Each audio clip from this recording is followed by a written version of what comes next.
O título da nossa mensagem é Cristo, a revelação de Deus ao pecador.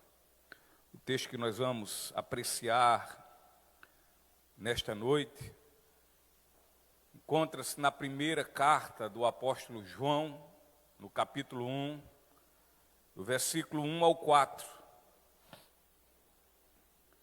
E este texto diz assim: proclamamos a vocês aquele que existia desde o princípio, aquele que ouvimos e vimos com os nossos próprios olhos e tocamos com nossas próprias mãos. Ele é a palavra da vida. Aquele que é a vida nos foi revelado e nós o vimos. Agora testemunhamos.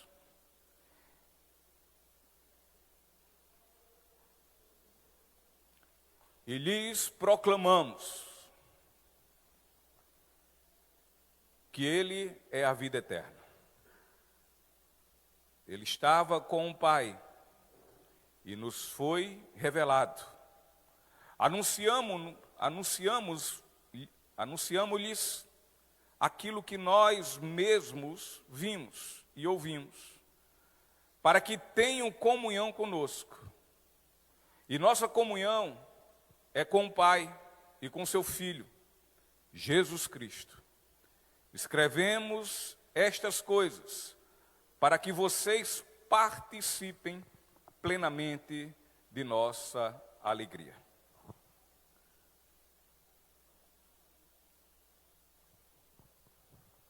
Prezados irmãos, o nosso querido irmão Martinho Lutero, ele diz que nós, como família de Deus, nós não somos chamados para imitar Cristo em sua caminhada sobre as águas, mas sim em sua caminhada comum, como homem santo e perfeito na terra. E esta primeira carta do apóstolo João, trata exatamente com aqueles que são parte da família de Deus, para que estes possam ficarem cada vez mais concisos, mais cientes, mais convictos de quão foram convidados eles à salvação. Portanto, são estes convictos salvos por essa ciência, por esse conhecimento. E o apóstolo João, ele faz isso pelo entendimento que assim como os filhos, eles são parecidos com os seus pais, da mesma forma, os filhos de Deus também são parecidos com ele, o Pai. E quando o indivíduo torna-se então filho de Deus, isso acontece por meio da fé em nosso Senhor Jesus Cristo, é quando nós somos adotados como filhos, pela fé no Filho unigênito de Deus, Cristo Jesus. Então, quando o indivíduo torna-se filho de Deus, ele recebe de Deus a vida. E esta vida, ela é eterna. E todos que por meio da fé em Jesus Cristo recebem então a vida eterna, portanto, estes nascem de novo. Eles tornam-se todos novas criaturas e vivem suas vidas completamente manifestadas por evidências, por testemunhos e por provas que irão atestar que verdadeiramente Deus os deu a vida eterna. Ou seja, estes, por reconhecerem que Jesus é seu Senhor e seu Salvador,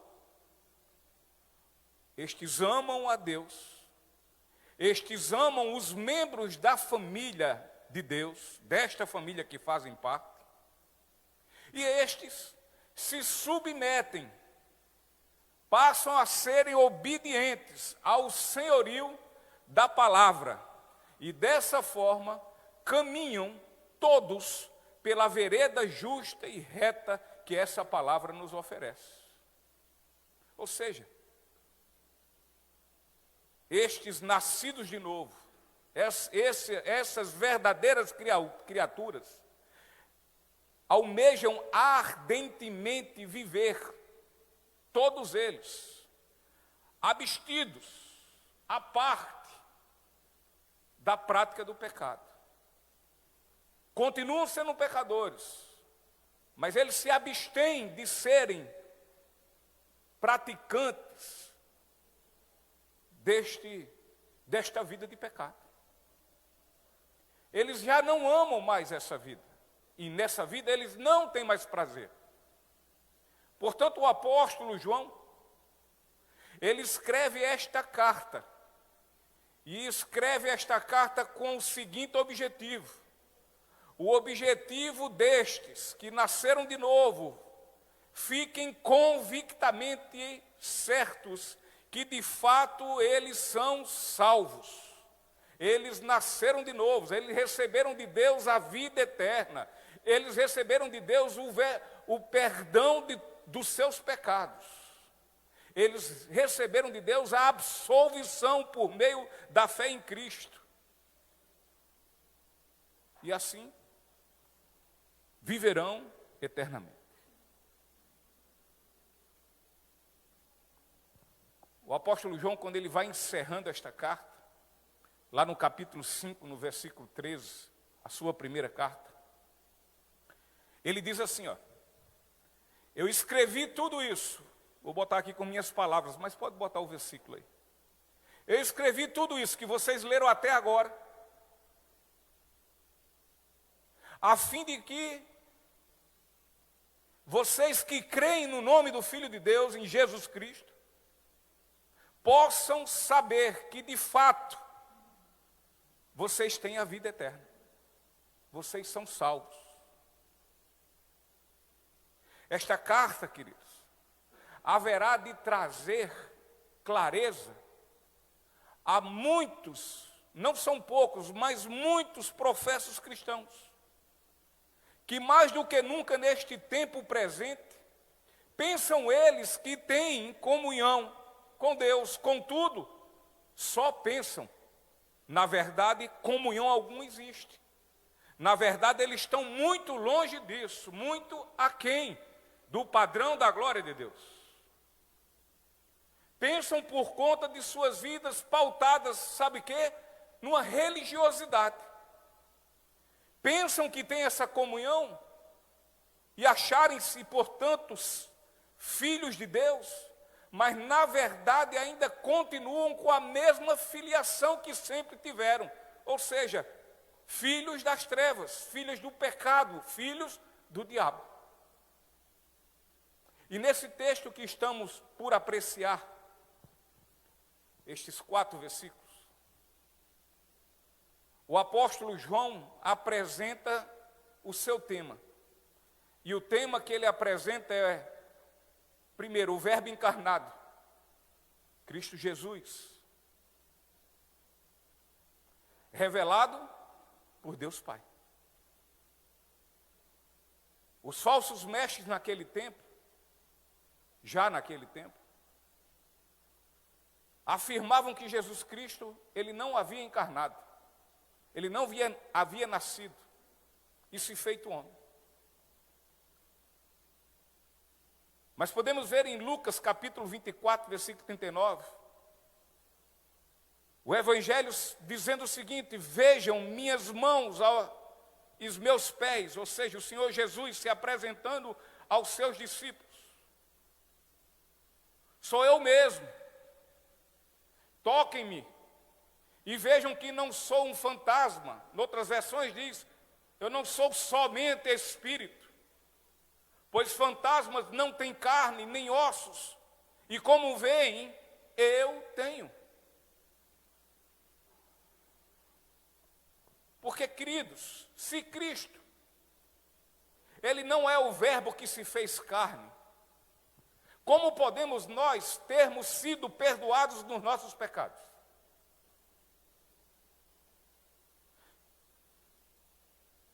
Se Cristo não é esse que nós temos a convicção de quem Ele é, quem afinal então morreu por nós na cruz, como sacrifício expiatório pelos pecados que nos condenavam?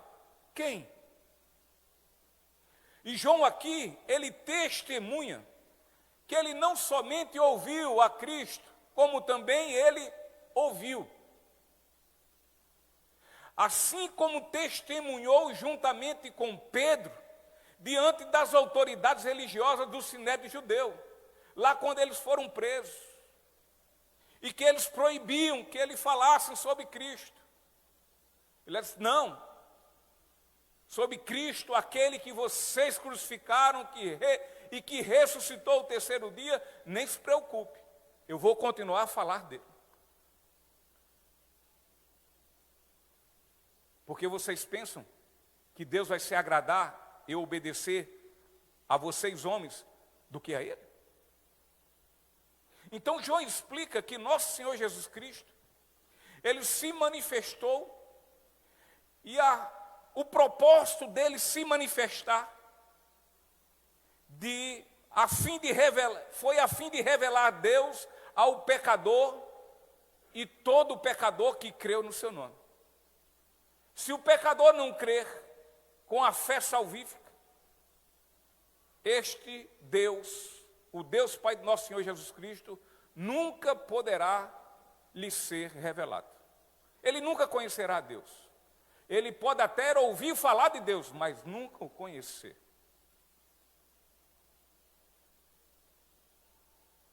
Então, é isso que João explica, que nosso Senhor, ele se manifestou com o objetivo de revelar Deus ao pecador que creu em seu nome. E dessa forma, esse pecador venha a ser ele agora reconciliado com o Senhor, e com ele passe a ter comunhão, e viva eternamente. Dito isso, vamos ao texto. O versículo 1 diz: proclamamos a vocês aquele que existia desde o princípio, aquele que o vimos e vimos com nossos próprios olhos e tocamos com nossas próprias mãos. Ele é a palavra da vida. Queridos, aquele que existia desde a eternidade com Deus Pai, que era o Verbo, que se fez carne, que desceu ao mundo como um homem real,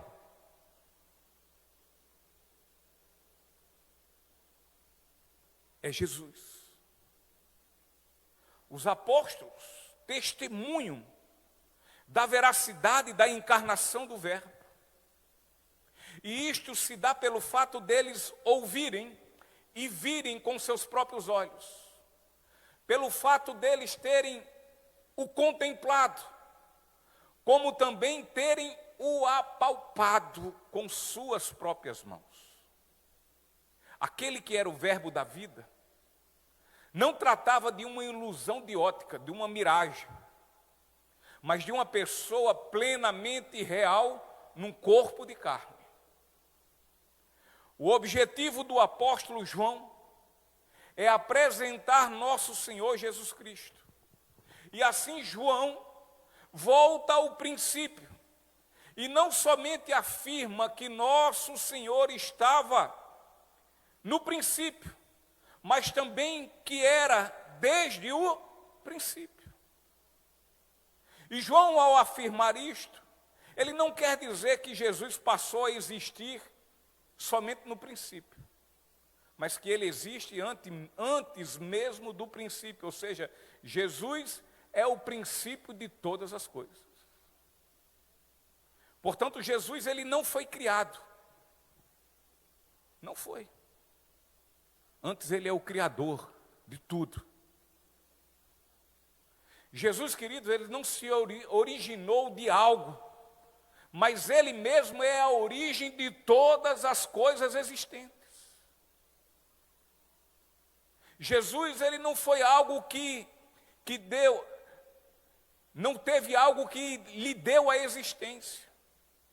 Antes ele é pré-existente. E, portanto, ele é autoexistente.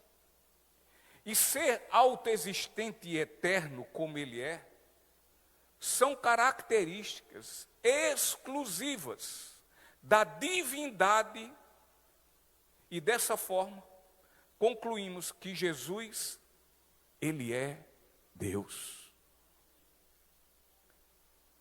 No início do Evangelho de João, é justamente isso que ele afirma lá no Evangelho.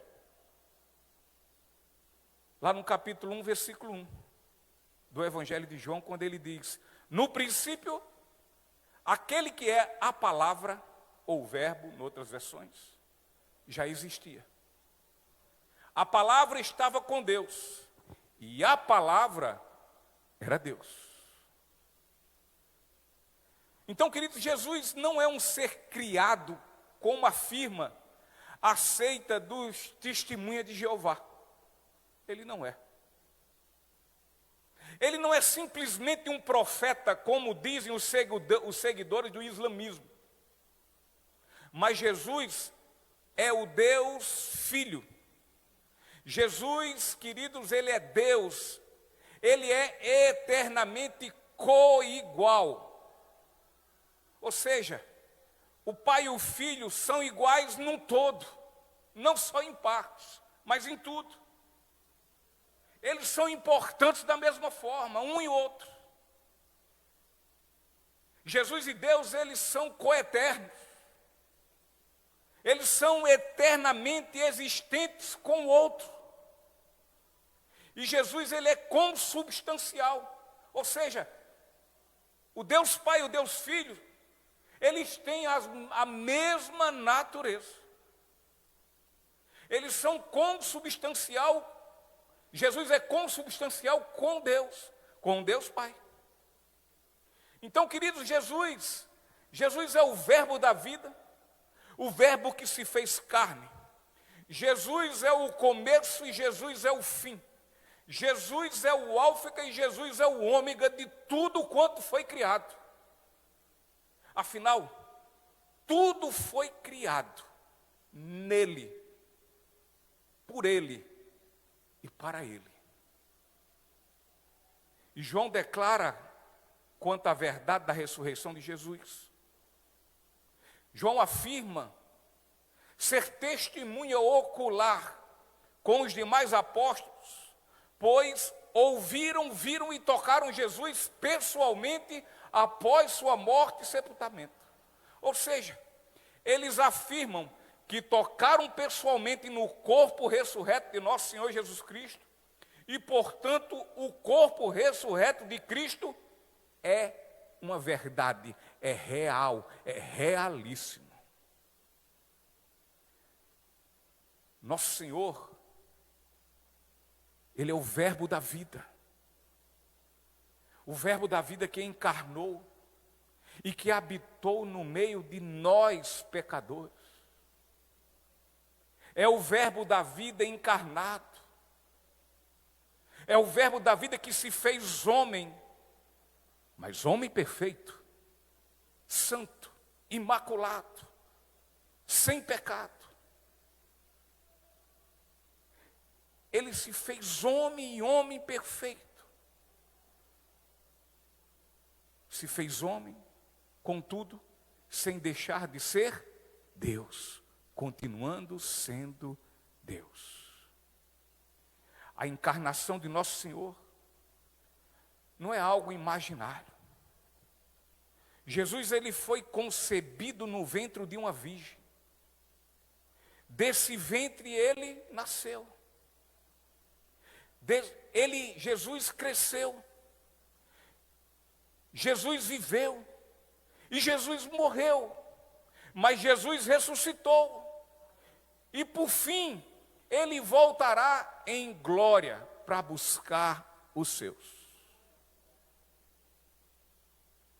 E João, ao prestar esta declaração, ele quer colocar por terra a heresia gnóstica, que afirma que tanto a divindade de Jesus quanto a sua humanidade era algo inexistente. E visto que, se Cristo não morreu e não ressuscitou, isso leva-nos a entender que a fé que eu e que vocês afirmam ter é completamente vã, não vale nada, não serve para nada, é inútil, é sem valor algum. Se Jesus não é isso.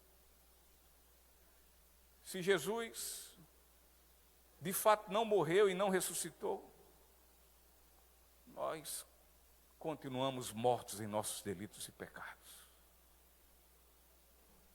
E João, de forma contundente, ele se levanta contra este ensino diabólico, tratando-o como um ensino do anticristo. Cristo, queridos, é o verbo da vida. Cristo é o verbo que se fez carne. Porém, negar este fundamento é tentar destruir, desmantelar a base do cristianismo. Afinal, se Cristo não encarnou, então Cristo não veio ao mundo. E não vindo ao mundo, Ele não morreu por mim nem por você, que cremos nele. E, portanto, Cristo não ressuscitou. E muito menos ainda, estamos esperando alguém que nunca virá. Afinal, como pode Cristo voltar, se Ele nunca veio? Dessa forma, afirmar que Jesus não é Deus é fazer o papel do anticristo. É se vir ao anticristo. Quem não tem convicção de que Cristo é Deus, este nunca conheceu a Deus. E sabe por quê? Porque Deus, ele só é conhecido se assim o Filho, Jesus, o revelar. João define o verbo de Deus como o verbo da vida, como a palavra da vida. Portanto, para o apóstolo, Jesus é não somente o caminho que dá a vida eterna, como também é a própria vida eterna. Jesus é a vida. Ele diz: eu sou a vida. Jesus, queridos, é Ele quem dá a vida. É somente por meio de Jesus que o pecador que está morto em seus pecados e delitos, que está condenado e fadado à ira de Deus, que está condenado e fadado ao inferno, à condenação eterna, é somente por meio de Jesus que o pecador pode vencer a morte e assim receber vida e vida abundante, vida eterna. Jesus Cristo é a revelação de Deus para nós pobres seres humanos. Jesus é o único elo que pode restabelecer a comunicação quebrada do ser humano com Deus. Quem conhece nosso Senhor Jesus Cristo, este há também de conhecer Deus. E dessa forma, se alguém não conhece a Deus, dá-se pelo fato de nunca ter conhecido a Jesus Cristo, nunca teve uma experiência com Ele. Portanto, se alguém nega que Jesus Cristo é Deus, esse que o nega, que nega a sua divindade, ele é um servo e seguidor do anticristo. Só conhecemos Deus se antes reconhecermos convictamente Jesus Cristo. Pois somente Jesus, volto a dizer, é quem pode nos revelar a Deus. Só e somente só Jesus. E mais ninguém.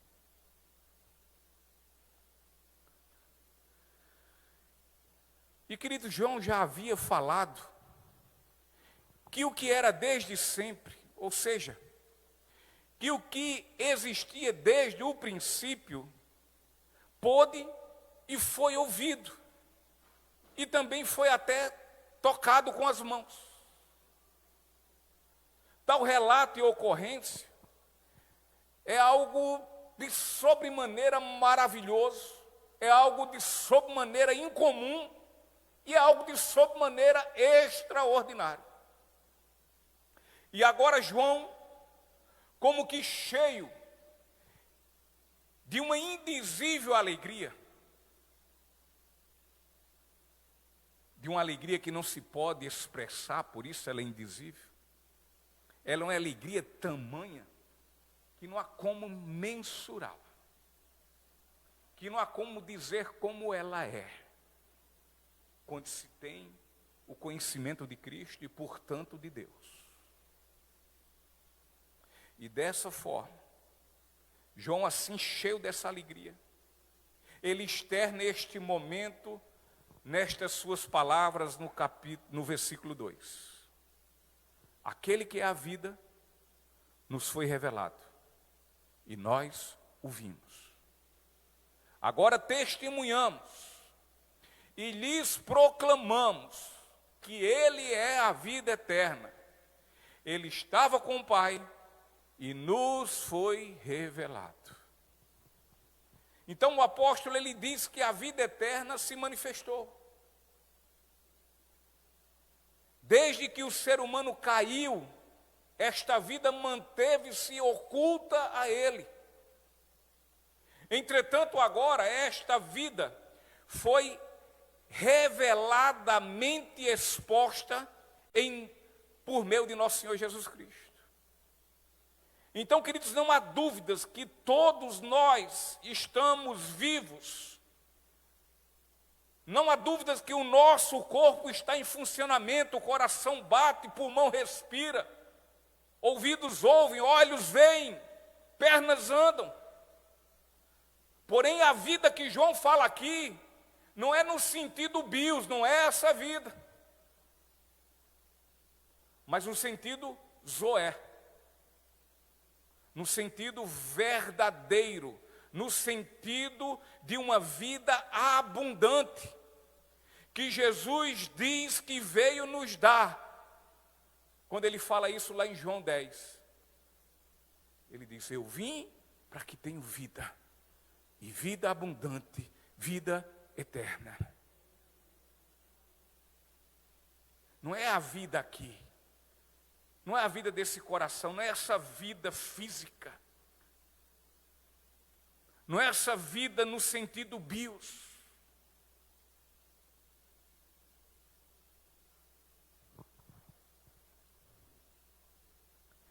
E é essa verdadeira e abundante vida que todos nós pecadores, qualquer um pecador,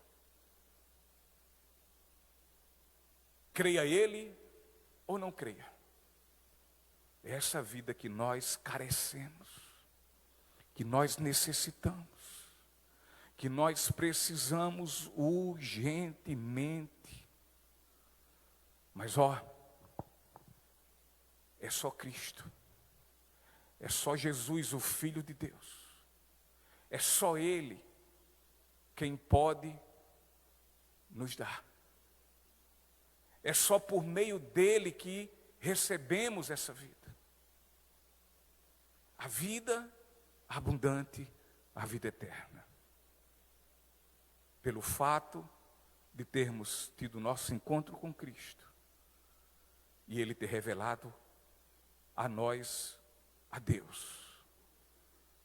Pelo fato dele ser o sacrifício único de pagamento da nossa dívida impagável dos nossos pecados. e que nos fez, por isso, novas criaturas. Mas é somente Cristo que pode nos proporcionar tais coisas. Fora de Cristo não há salvação. Fora de Cristo, esqueça a vida eterna. Fora de Cristo, eu e você continuaremos o nosso caminho ao inferno, à condenação eterna. Fora de Cristo. Estes primeiros versículos, eles devem nos trazer a compreensão que a vida eterna que recebemos, ela não tem base em especulações filosóficas, em especulações ideológicas, em achismos. Ela não está fundamentada em conjecturas. Eu penso assim. Ela não está fundamentada em hipóteses, intuições de algum filósofo ou mesmo de um teólogo. Mas nos baseamos no testemunho irrepreensível de homens que ouviram, que viram, que contemplaram e tocaram em quem a palavra da vida encarnou, Jesus o Cristo. Portanto, a nossa convicção, ela está plenamente fundada no âmbito da nossa vida, pelo nosso próprio testemunho, que não nos deixa dúvida que a palavra da vida, ou seja, que Cristo a nós se revelou, nos dando acesso ao conhecimento e acesso a ter agora comunhão com Deus. Eu posso saber isso por você? Não. Mas se isso aconteceu em você, você arde em vontade de expressar isso a todos. Se isso de fato aconteceu na sua vida, aí está o testemunho. Aí está o testemunho que a palavra da vida, que encarnou, revelou-se a você, apresentou-se diante dos seus olhos incrédulos, abriu os seus olhos cegos, tirou os tampões dos seus ouvidos que nada ouvia. E então, por graça e por misericórdia, revelou o Deus Todo-Poderoso, o Pai de nosso Senhor Jesus Cristo, o Verbo da vida que foi encarnado.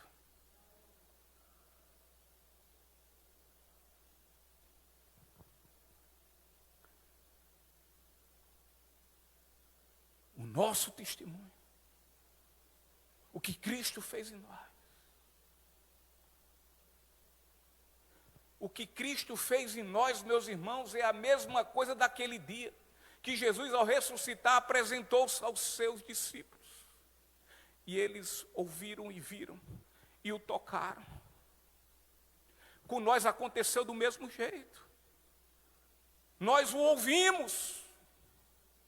E nós também o vimos. E nós também o tocamos. Como foi isso, pastor? Pela fé que Deus gerou no meu e no seu coração. Você tem essa fé? Essa fé é verdadeira na sua vida? Ou é uma fé na fé? Ou é a fé numa placa denominacional? Ou é a fé num batismo? Ou é a fé somente porque faz parte de algum contexto de uma vida religiosa? Ou esta fé é aquela fé que lhe deu a condição de ouvir Jesus? Ou esta fé é aquela fé que lhe deu a condição de você ver quem? Jesus. Ou essa fé é aquela fé que lhe deu a condição de você tocar, abraçar Jesus e por ele ser abraçado? É esta fé que você tem. É esta fé. Esta fé que por todas essas coisas que lhe aconteceu, você agora ama Jesus acima de todas as coisas.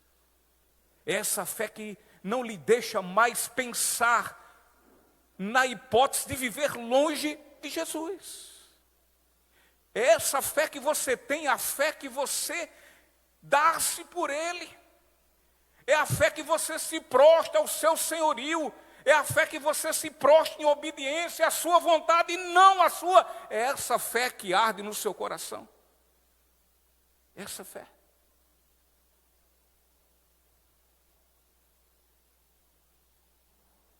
Se você me perguntasse, e é isso?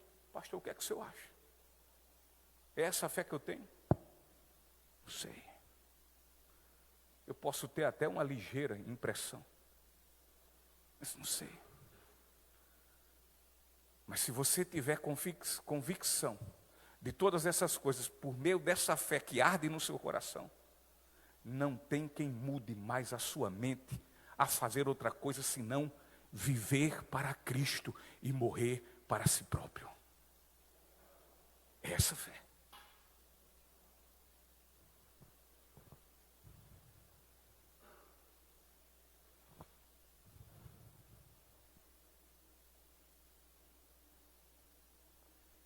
O que João quer dizer aqui que essa fé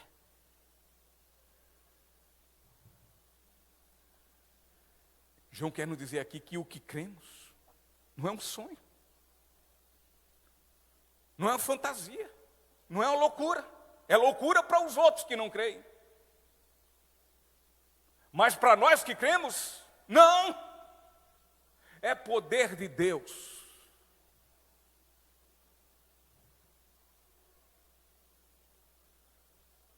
João quer dizer aqui que essa fé, se é essa que eu e que você nós temos, ela não é coisa da imaginação, mas ela é sim algo de um fato sólido e real, que for observado com grande atenção e extrema perfeição. João, quando fala, aquele que é a vida, nos foi revelado. Aqui a referência é ao fato histórico, que está baseado nos acontecimentos como o nascimento de Jesus Cristo. Foi um fato histórico, provado.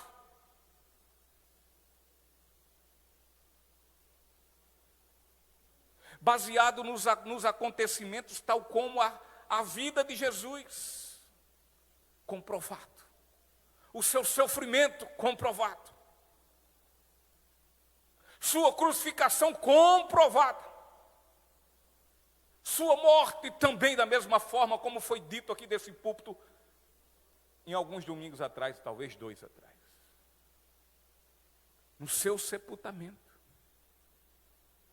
Foi comprovado. Na sua ressurreição. E nas suas aparições diante de inúmeras pessoas. Uma vez a 500 de uma vez só. Num momento.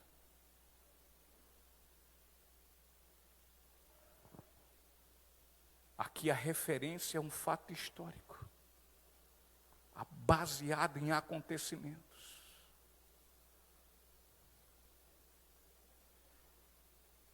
E entre todos esses fatos e acontecimentos estão os que não só ouviram, mas viram, contemplaram e também o tocaram. Louvado seja o nome do Senhor. Queridos, o homem só pode conhecer a Deus se Deus ao homem revelar-se. Não tem como. Não tem como.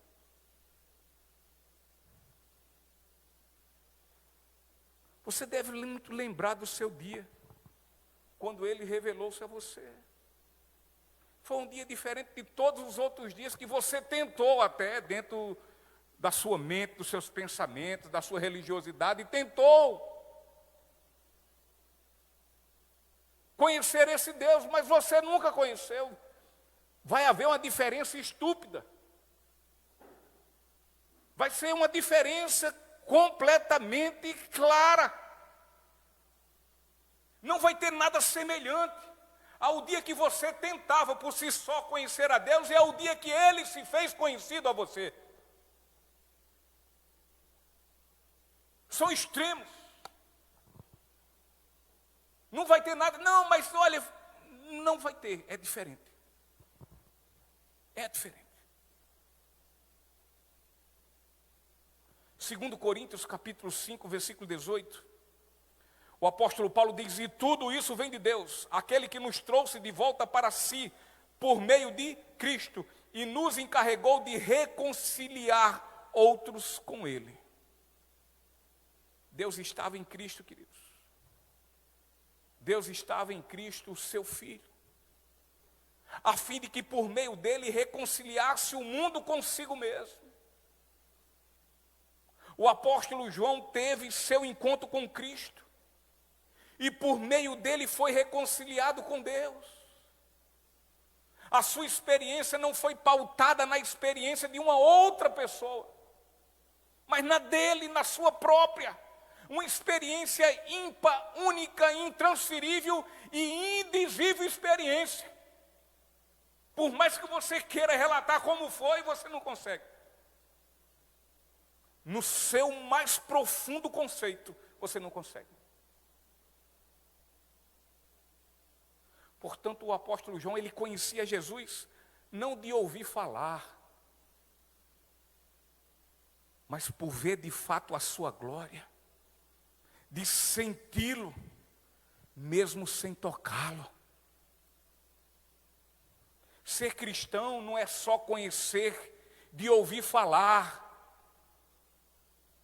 mas sim de ter uma real, verdadeira e individual experiência com Ele, com Cristo. Quando conhecemos a Cristo, temos a vida eterna. Porém, a vida eterna não pode nos ser somente um pensamento em que um dia iremos morrer e por isso iremos viver a eternidade no céu. Não pode ser só isso. A vida eterna deve ser para os salvos uma caminhada de estreita e íntima comunhão com Deus, desde já e também por toda a eternidade. Uma caminhada de estreita e íntima comunhão. A vida eterna, queridos, ela é retratada na vida de um cristão por uma vida verdadeira, por uma vida plena, por uma vida divina, que, claro, vai nos dar a convicta certeza de que não estamos mais à mercê da morte. A morte foi vencida. Por nós não, por Cristo. O apóstolo João escreveu o seu evangelho para que as pessoas entendessem como poderiam ser salvos. Lá o evangelho de João foi isso. O propósito era isso. Que as pessoas pudessem entender como elas poderiam ser salvas. Portanto, como elas poderiam receber a vida eterna. Agora, já essa carta do apóstolo Paulo, ele escreveu para que os que lessem, os que tivessem lido, melhor dizendo, e entenderam seu evangelho, e assim foram salvos, ao lerem agora a primeira carta, eles pudessem se certificarem que quando leram o evangelho, de fato, o entenderam.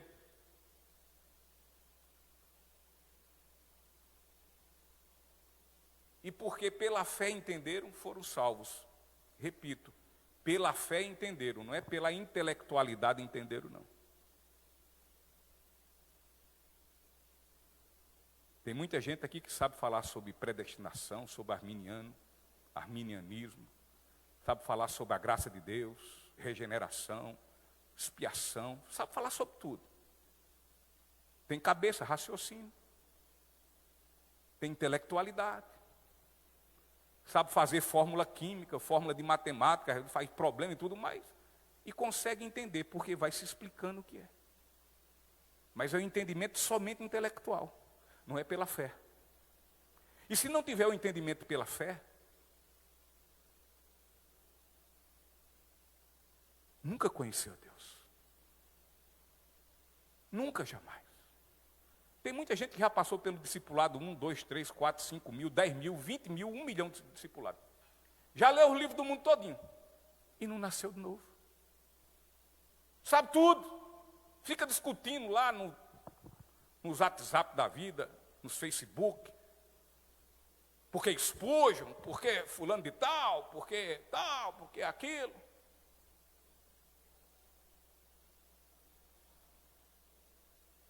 Porque John Piper, eu não sei se vocês viram um vídeo que eu mandei do John Piper no grupo da igreja. Postei também no meu Instagram.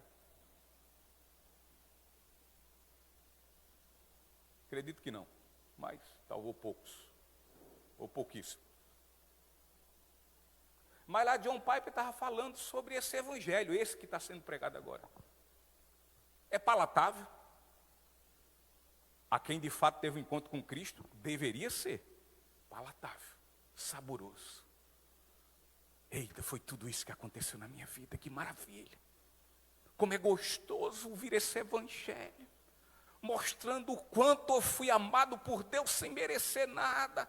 É palatável, devia ser. A quem de fato teve um encontro com Cristo, esse evangelho que dá na nossa cara, devia ser amado. Que diz quem nós somos. E revela o que Cristo fez por todo aquele que crê no seu nome, devia ser algo que nós amássemos profundamente e que não ficássemos enjoados de ouvi-lo. Porque demora 1 hora e meia. Não, devia amá-lo. Porque foi esse evangelho que nos salvou. Mas o pastor John Piper, nessa fala dele, ele disse, olha, eu não aguento ver isso. Eu vou falar aqui com minhas palavras. Eu não aguento ver esse evangelho que estão pregando por aí. Um evangelho que fica afagando os corações dos pecadores. E que continuam falando a eles essas mesmas coisas, esses mimimis. Oh, Deus é amor, Ele tem um propósito na sua vida. Pode ter o propósito de salvação ou de condenação. E aí? Deus é amor, mas Deus é fogo consumidor. Deus é justiça. E aí ficam pregando, ele disse, eu não vivo para isso, eu vivo para pegar a Bíblia, diz John Piper. Sabe para quê? Para que este evangelho possa salvar os falsos cristãos que estão dentro da igreja. Para que esse evangelho possa abrir a mente dos falsos cristãos que pensam que são salvos quando ainda não são.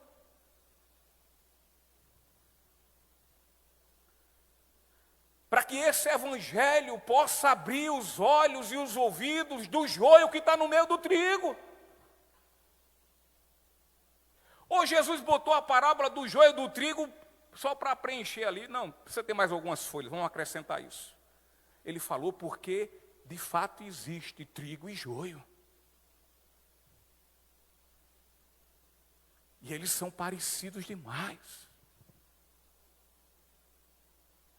Eles vêm para o culto no domingo. A outra coisa que John Piper falou. Acho que foi ele que falou. As pessoas têm Jesus como um compromisso dominical. Eu venho domingo, pronto.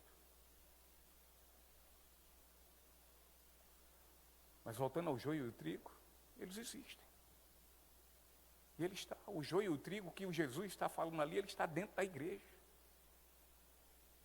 Eles são semelhantes demais. Eles vêm para a igreja, eles oram, eles dão a paz do Senhor, então diz graça e paz. Eles até leem a Bíblia. Eles até dão dízimo. O joio e o trigo. Eles tocam, eles pregam. Eles cantam. O joio e o trigo evangelizam. Mas é preciso escutar este evangelho para que o joio, o falso cristão, possa entender que ele é falso. ele possa saber que, não, de fato eu sou um falso cristão, porque sabendo ele que é um falso cristão, ele possa se tornar agora um verdadeiro cristão e ser salvo. O pastor Warren Wiersbe, ele conta uma história com E,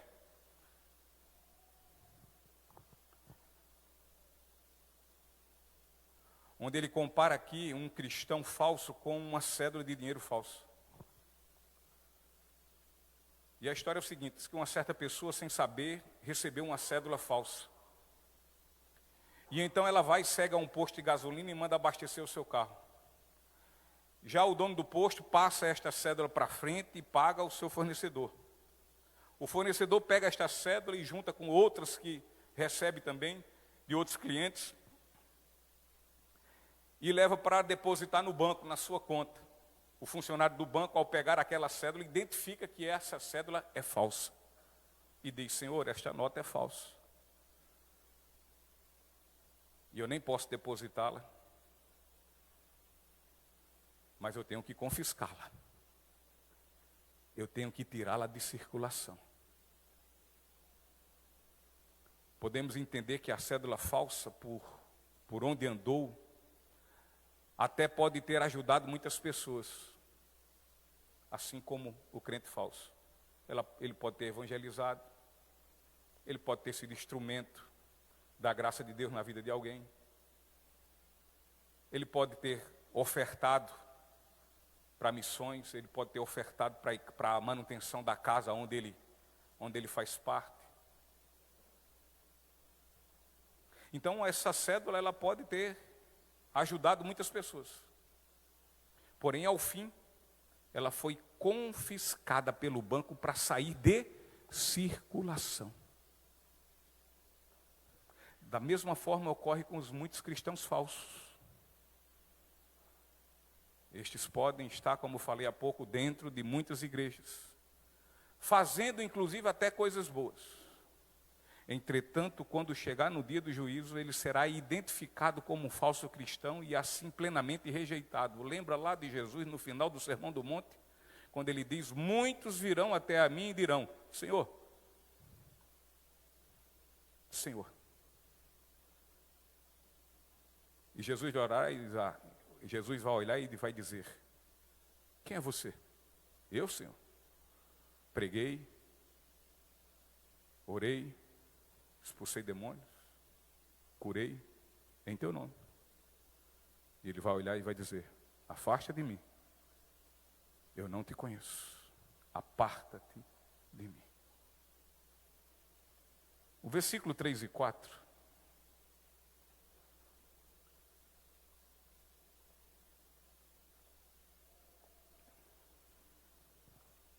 o texto diz assim,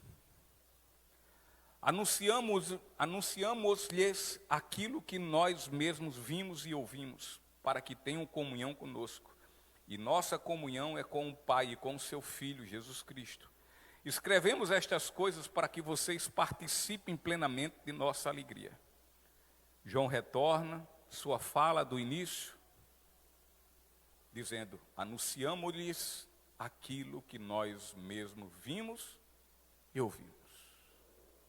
Então João, como um apóstolo, como um servo de Deus, como alguém nascido de Deus, como uma nova criatura, ele deixa claro que o seu conhecimento não está disposto devido sua intelectualidade ou devido fatos místicos do tipo revelações e visões. Ou seja,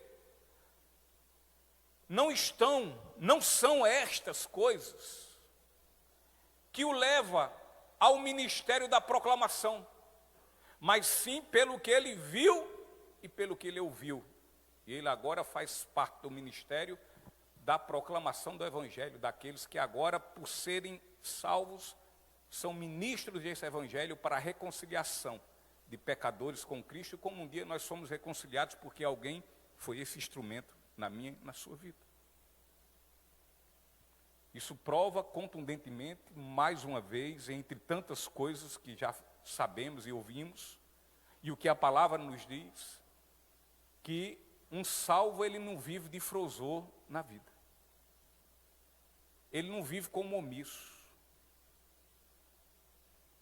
Ele não vive calado. Ele não vive estático. Mas ele passa a viver para Cristo e por Cristo. E sendo esse agora que tem um ministério, todo salvo, o ministério da proclamação. Quando temos nossa experiência, queridos, com a palavra da vida, e temos por seguinte a experiência da vida de Cristo, ou seja, a vida eterna, nós somos impelidos, meus irmãos. Nós somos motivados por essa experiência e conhecimento a exatamente isso, a querer compartilhar tais coisas com as pessoas. Quais coisas? Que o Flamengo ganhou hoje de 2-1. Quase perde. Viu a hora o rapaz chorar e bater o carro. Para a gente falar sobre, proclamar sobre outras coisas. Que coisas? Sobre pastel, sobre pizza, sobre bolo. Sobre faculdade. Isso o mundo já faz, filho. Isso o mundo já faz, meus irmãos. Agora nós temos que ser impelidos e motivados pela essa experiência que tivemos com Cristo, pelo conhecimento que Ele nos deu, a compartilhar essas mesmas coisas com tantas outras pessoas, de forma incansável. Toda pessoa que tem um verdadeiro encontro com o nosso Senhor, esta pessoa tem como evidência uma prova, uma vontade, melhor dizendo, ardente, de que seus lábios não parem mais de pronunciar as grandezas de Deus na pessoa do seu Filho Jesus Cristo. O apóstolo Paulo disse: ai de mim se não pregar. O gadareno, quando foi liberto, nós sabemos a história do gadareno, como ele estava vivendo. E quando ele foi liberto, quando os seus olhos foram abertos, os seus ouvidos destampados, quando ele passou a ter, de fato, o conhecimento de Deus por meio do seu filho que foi até lá, que foi ao seu encontro, que revelou-se a ele.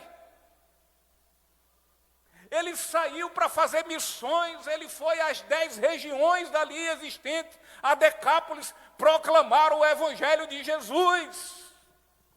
Dizer: ei, eu conheci a Jesus Cristo. Eu não acredito, você é aquele gadareno, sou eu mesmo. E como foi isso? Jesus, o Filho de Deus, Jesus, o Filho de Davi, teve misericórdia de mim. A mulher samaritana, no instante em que seus olhos foram abertos, que seus ouvidos destampados, que teve o conhecimento de Deus revelado na pessoa do seu filho, que ali estava com ela, juntamente naquele poço, ela dali saiu e foi à sua cidade. Disse: venham conhecer a Jesus, o meu Senhor e o meu Salvador.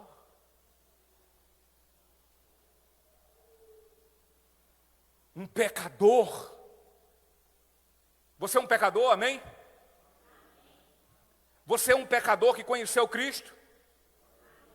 Então, como nós, como pecadores, que conhecemos um dia Cristo, que tivemos um encontro com eles,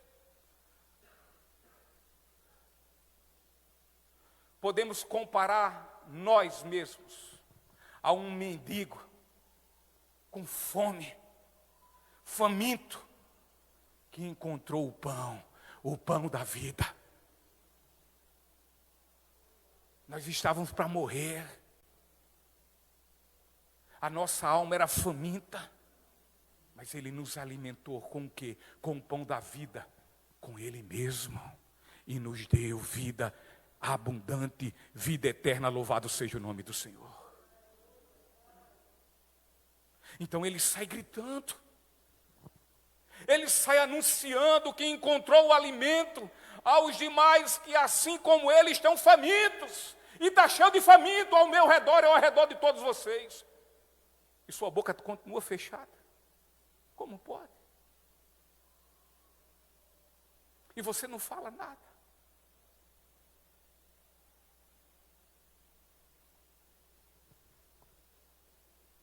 Deus é amor. E aqueles que são de Deus amam. Ver famintos com fome, não alimentá-los.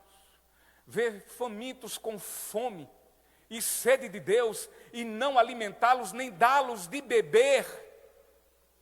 Isso não é papel de quem ama. E se não ama, diz o apóstolo João em sua carta, que não é de Deus. Não é de Deus. A proclamação do Evangelho tem o propósito aqui expresso por João de trazer uma unidade e comunhão dos irmãos com os apóstolos, para que estes se unam a eles, para que esses se unam a eles.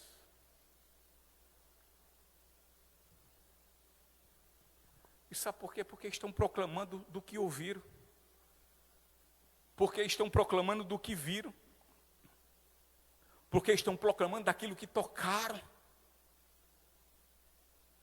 Estão falando da verdade absoluta e não das vãs filosofias dos falsos profetas, que negavam a divindade de Cristo.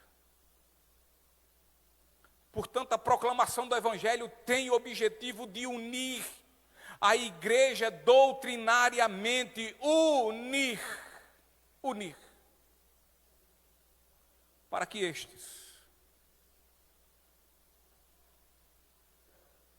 que fazem parte da igreja tenham o mesmo pensamento em mente. Qual o pensamento? Cristo. Cristo Jesus.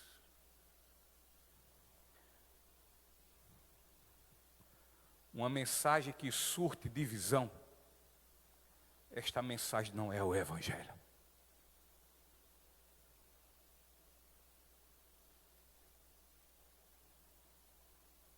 O pecado é diabólico. Assim como a mensagem que não é o Evangelho, também é. O pecado separa o homem de Deus. O Evangelho revelado em Cristo ao pecador o une a Deus.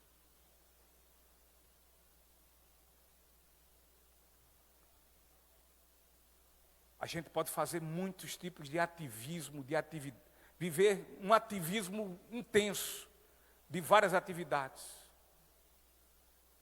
Mas se essas atividades, o âmago dela,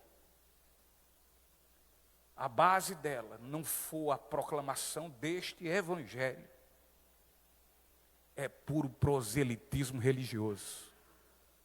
O que é proselitismo religioso? Vou explicar bem rapidinho. Antigamente, para que um gentio que não era judeu quisesse participar agora da família dos judeus, ser um judeu, entre algumas coisas que ele tinha que fazer, além de estudar a palavra e decorá-la, o Pentateuco e etc., ele tinha que fazer a circuncisão.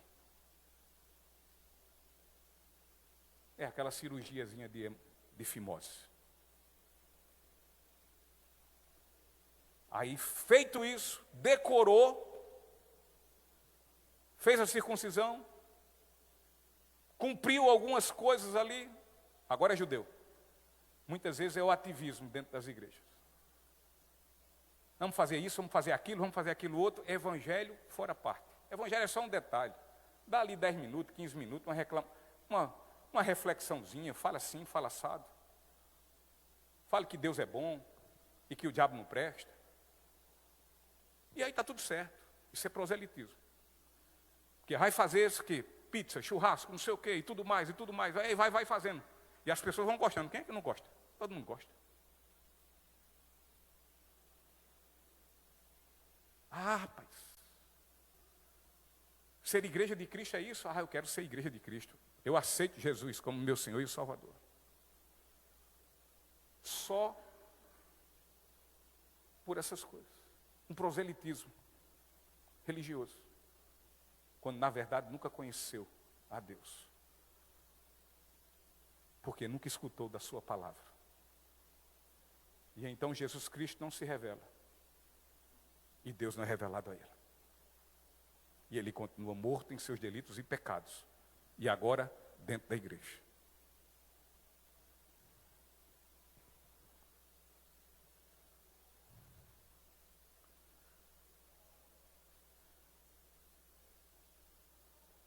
O pecado separa o homem de Deus. O evangelho revelado em Cristo ao pecador une este pecador a Deus. Onde o pecado trabalha como uma grande escavadeira, cavando um abismo profundo para separar o homem de Deus, o evangelho vai lá e pavimenta pontes, levando o homem a Deus. A proclamação do evangelho produz alegria, e uma alegria completa. O evangelho tira o homem da solidão da alma e traz a companhia do Espírito Santo para dentro de si. E assim causa-lhe um sentimento de alegria completo. E é completa. O evangelho é a boa nova de grande alegria. O evangelho enche-nos de alegria, nos deixando confiantes e gratos a Deus pelo pleno sentimento de paz que excede todo entendimento.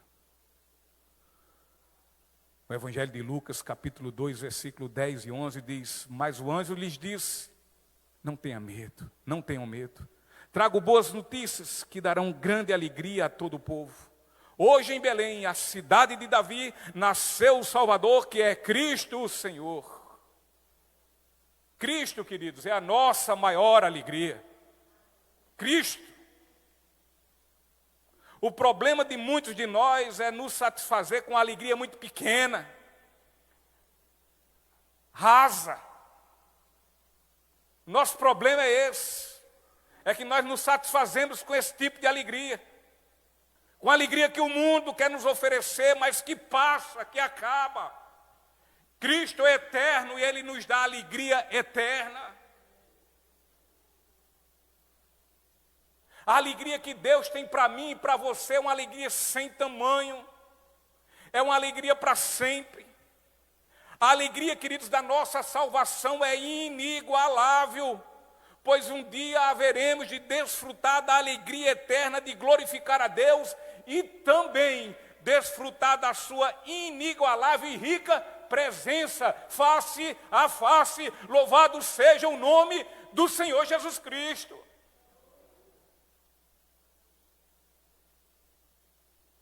Eu vejo muito crente sem alegria na sua salvação. E quanto mais vivemos longe de Deus, não vamos sentir essa alegria da salvação. Um dos pedidos de Davi, quando se afastou de Deus, lá no Salmo 51, ele diz: Senhor, não tira de mim a alegria da minha salvação. Você pode ser um salvo, mas você pode estar vivendo sem a alegria da sua salvação. E sabe por quê? Porque você não tem buscado a Deus. Porque se você não tem estreitado sua aliança, sua comunhão com Ele. Você tem dado vazão à alegria desse mundo, à alegria das coisas. Você tem dado vazão à alegria nas pessoas, e não na pessoa de Cristo.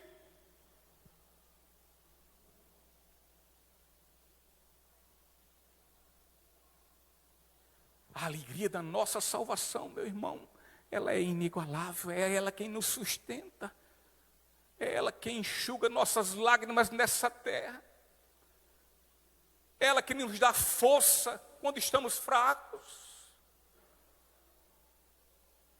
é ela que nos faz perseverar na vontade de Deus quando estamos em pecado ou tentando pecar. É olharmos para a cruz e nos envergonharemos das nossas vidas.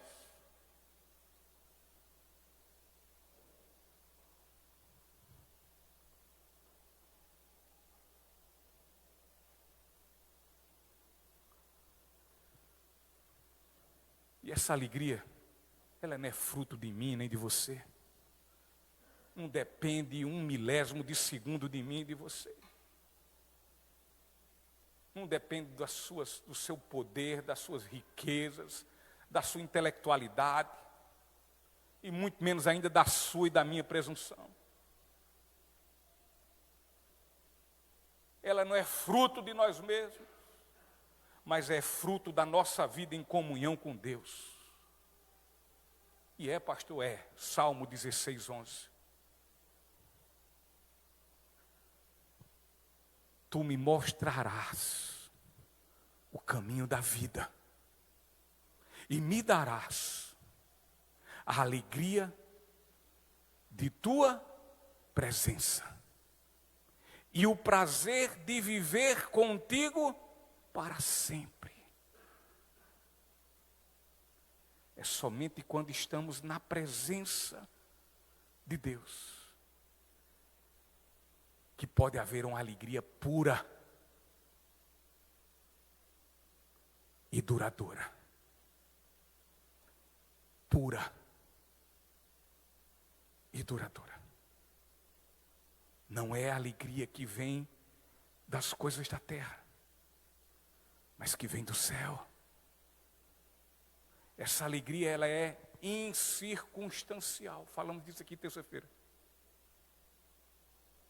Ela não depende de momento que eu e que você vivemos, de momentos que eu e que você vivemos. Eu estou alegre porque eu passei agora num concurso.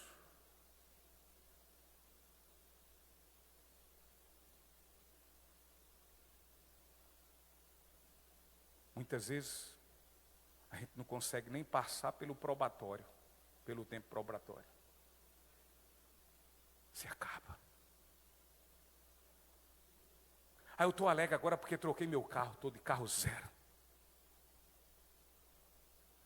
Na próxima esquina esse carro pode se acabar. Ou mesmo o ladrão levar.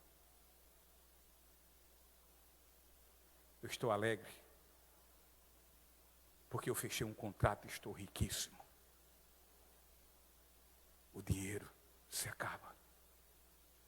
Mas a alegria pela vida eterna que o Senhor nos dá, na pessoa do seu Filho, que nos revela a Ele.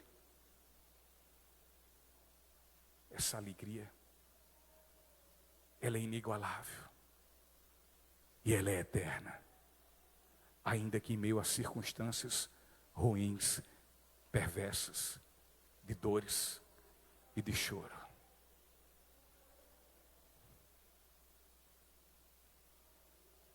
Essa alegria também, sabe o que ela é? Ela é cristocêntrica. A gente fala muito aqui, né? Nosso culto tem que ser cristocêntrico, e tem que ser.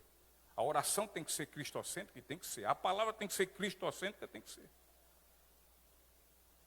Mas a alegria é preciso ser cristocêntrica.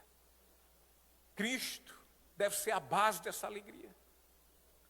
Agora, para Ele ser a base dessa alegria, a nossa vida tem que ser cristocêntrica. Porque senão a alegria não vai ser. O centro da nossa alegria é Cristo. Se assim somos um verdadeiro cristão. É uma alegria que uma vez recebida por meio do Evangelho, jamais esse mundo pode tomá-la. Jamais.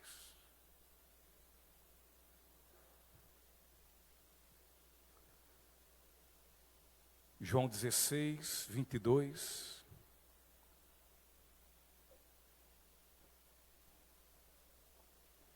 Da mesma forma, agora vocês estão tristes, mas eu os verei novamente, então se alegrarão e ninguém lhes poderá tirar essa alegria. Ministério do Louvor, por favor.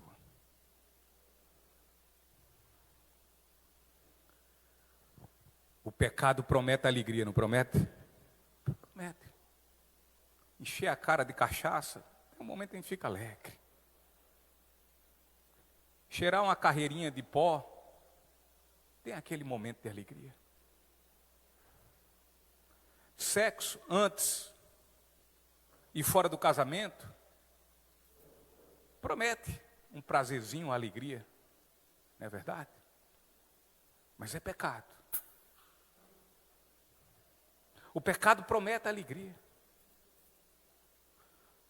Mas o pecado traz dor,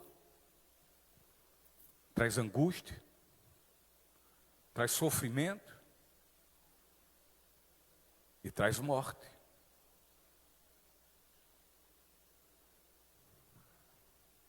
Os prazeres duram pouco, são efêmeros, são passageiros. É só um tempo. É só o tempo da embriaguez. É só o tempo do arrepio das emoções pelas drogas. São só alguns minutos do sexo. Todas essas coisas vão trazer, mas é efêmera. Passa, vai embora, acaba.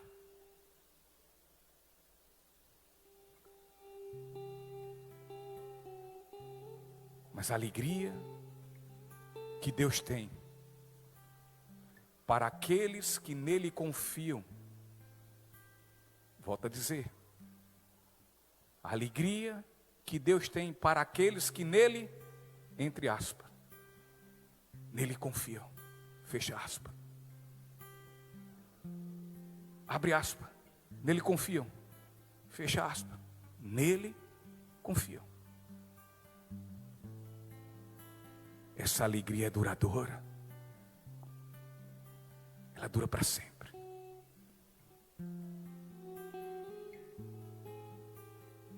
E a alegria que Jesus dá. Se você, se nós recebemos essa alegria que somente Jesus dá, ninguém pode tirá-la de nós. Ele diz: aqueles que o Pai me deu, eu jamais lançarei fora. Eles são meus, comprados pelo valor precioso do meu sangue, lavados e purificados de todo o pecado, para a glória do meu nome. A alegria que Jesus dá, ninguém poderá tirar. Não podemos desfrutar desta alegria aqui neste mundo.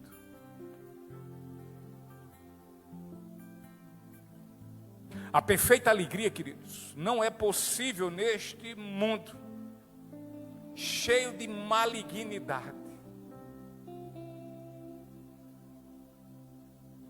Este versículo 4 aponta para a completa alegria. Este versículo 4 de 1 João, capítulo 1.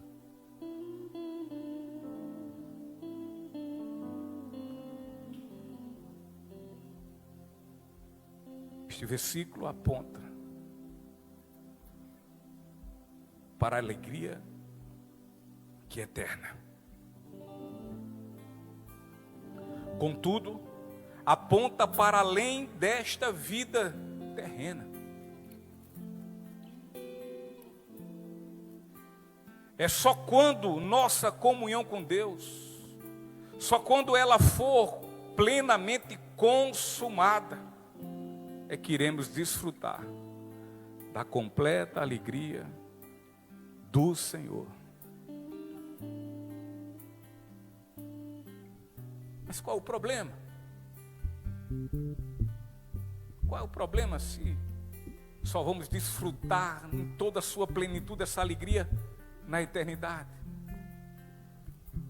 Qual o problema para aqueles que foram salvos? Qual o problema para aqueles que Jesus se revelou a ele e revelou ao Pai? Qual o problema para esses? Qual o problema para aqueles que saíram e foram tirados da sepultura, do pecado, da condenação, foram absolvidos da condenação dos seus delitos, pela fé em Jesus Cristo? Ora, qual o problema? Nenhum. Nós tivemos essa fé que foi nos dada, que Cristo nos deu. Então, qual é o problema para nós? Se nós somos daqueles que têm fé, e a nossa fé não se baseia no que vemos, no que vemos, no que toca.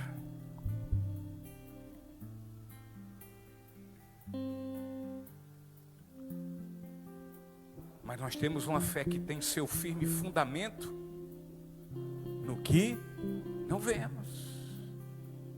Essa é a fé verdadeira. Não é a fé em coisas palpáveis e tangíveis, mas naquilo que não vemos. Visto o quê? Você é um justo? Amém? Todo mundo aqui é justo?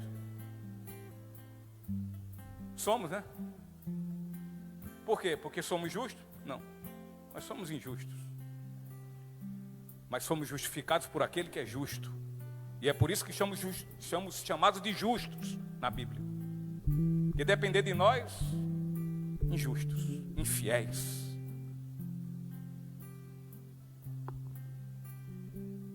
E os justos que foram justificados pela fé em Cristo Jesus, a justiça de Deus, esses vivem pela fé.